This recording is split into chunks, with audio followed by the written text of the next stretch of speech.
Hello and welcome to Instant Nerd. In this video, I'm going to teach you how to delete search history on TikTok.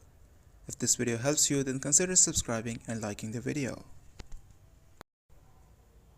Now, if you open your TikTok app and tap on the search box, you will see your recent searches. Now what I'm going to do is to show you how to delete all of these searches in just 1 second. You can go back and tap on your profile icon and tap on the 3 lines icon. Then click on Settings and Privacy.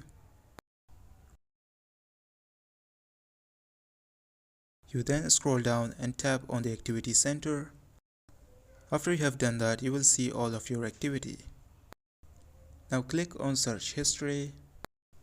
Now here you can see all of your search history, and you can also filter through them. Here you can select which searches you want to delete.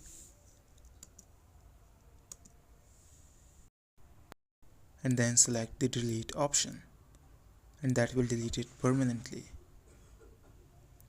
This was for today's tutorial. If you enjoyed this video, then make sure to give this video a thumbs up and subscribe to Instant Nerd.